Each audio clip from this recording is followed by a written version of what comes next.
Halo semuanya, selamat datang di sesi penjelasan kali ini. Hari ini kita bakal membedah tuntas sebuah topik yang krusial banget buat sensus ekonomi 2026, yaitu tentang mekanika pengeluaran usaha atau perusahaan. Saya benar-benar antusias buat mandu kalian menyusuri topik ini. Jadi yuk, langsung aja kita mulai.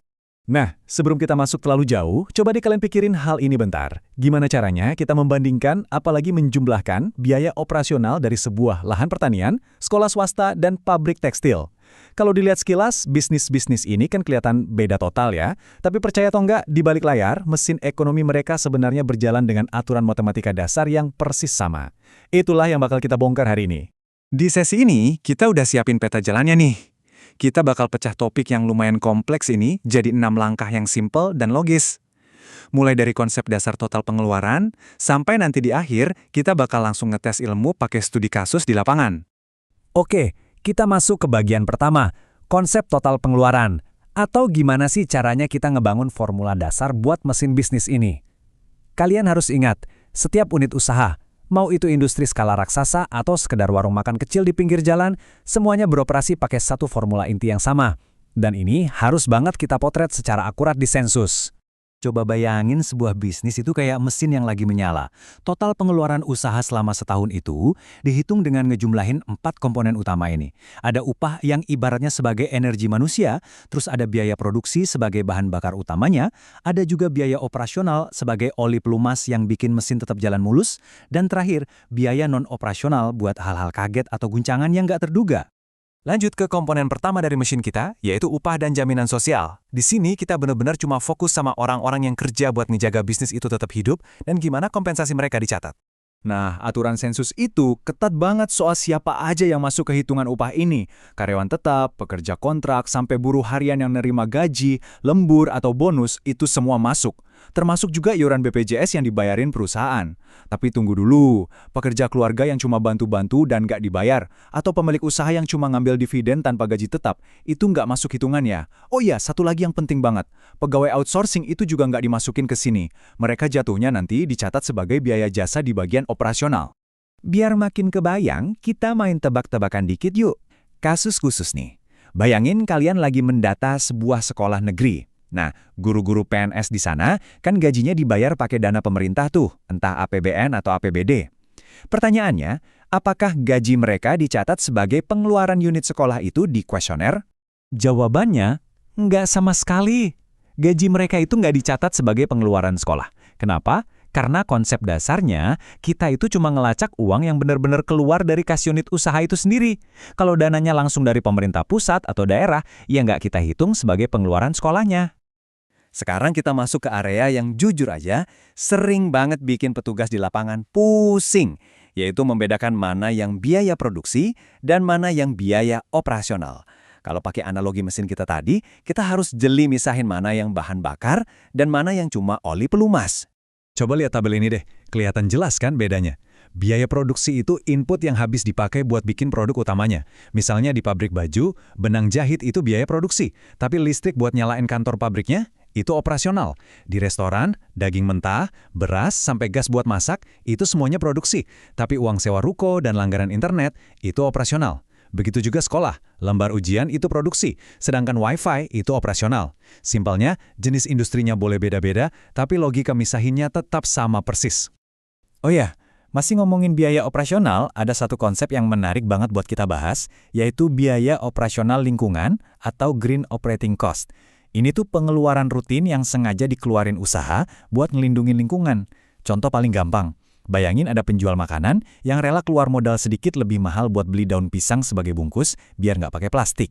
Nah, biaya rutin buat perlindungan lingkungan kayak gini dicatatnya di sini nih.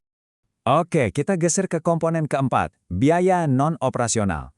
Kalian bisa anggap ini sebagai pengeluaran buat kejadian luar biasa atau hal-hal nggak terduga yang nggak rutin, tapi tetap aja bikin dompet perusahaan jebol. Daftarnya lumayan macam-macam nih. Bunga pinjaman dari bank, denda hukum, atau rugi karena selisih kurs valuta asing itu masuk sini. Bahkan sumbangan yang nggak ada hubungannya sama bisnis juga dihitung. Terus yang paling ekstrim, bencana alam.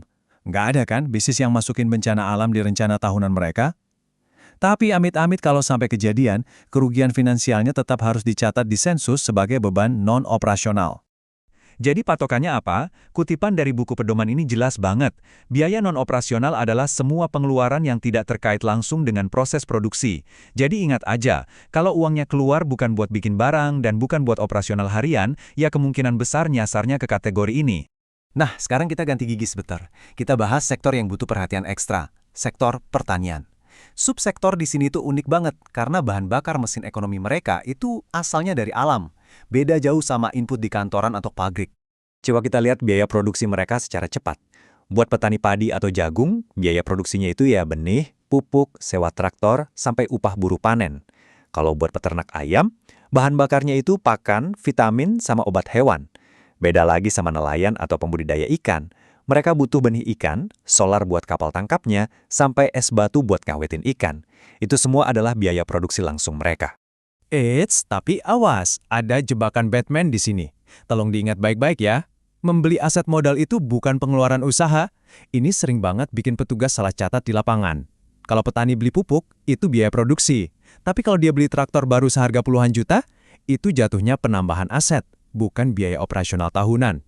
Jangan sampai ketukar ya. Oke, teorinya udah mantap nih. Setiap komponen mesin udah kita bongkar. Sekarang waktunya kita tes ilmu. Kita bakal simulasi pakai studi kasus nyata di lapangan, biar kalian makin jago misahin pengeluarannya. Kasus pertama, warung makan sedap mantap. Gampang banget ini. Gaji koki sama pelayan jelas masuk komponen upah. Sayuran, daging, dan bumbu itu biaya produksi karena bakal diolah jadi makanan. Kalau bayar tagihan listrik, air, sama sewa ruko, yap, itu biaya operasional. Terus pas warungnya beli etalase kaca baru buat majang makanan, masuk mana? Betul banget, itu nggak dihitung sebagai pengeluaran karena itu adalah aset. Kasus kedua, gimana kalau sekolah dasar swasta? Mesinnya tetap sama kok. Gaji guru dan staf admin masuk upah. Biaya cetak lembar ujian dan buku modul, itu kan bahan baku utamanya pendidikan, jadi masuk biaya produksi. Buat beli spidol, bayar listrik, air, sama wifi, itu masuk operasional. Nah, penyusutan nilai barang kayak meja dan kursi kelas yang udah dipakai bertahun-tahun, itu masuknya ke biaya non-operasional. Kasus terakhir, toko kelontong eceran. Nah, khusus buat bisnis perdagangan kayak gini, ada satu rincian spesial nih, yaitu barang dijual kembali. Ini mencakup semua belanjaan sembako grosir yang dibeli murni buat dijual lagi tanpa diubah bentuknya. Kalau gaji kasir ya jelas masuk upah. Kantong plastik, tali rafia, iuran sampah pasar, itu masuk operasional. Dan ingat, kalau tokonya beli kulkas minuman baru, itu pencatatan aset bukan pengeluaran rutin. Nah, akhirnya kita sampai di penghujung sesi. Berbekal formula mesin bisnis yang udah kita pelajari bareng hari ini, kemampuan kalian membedah upah, produksi, operasional, non-operasional, sampai nggak kejebak sama pencatatan aset, pertanyaannya cuma satu. Kalian udah siap kan? Tugas ini penting banget loh, karena dengan mencatat struktur biaya ini secara presisi, kalian itu sebenarnya lagi menggambar peta kekuatan ekonomi real Indonesia buat masa depan. Keren banget kan? Terima kasih banyak udah ngikutin sesi penjelasan ini dengan penuh semangat. Sukses terus buat tugas di lapangannya.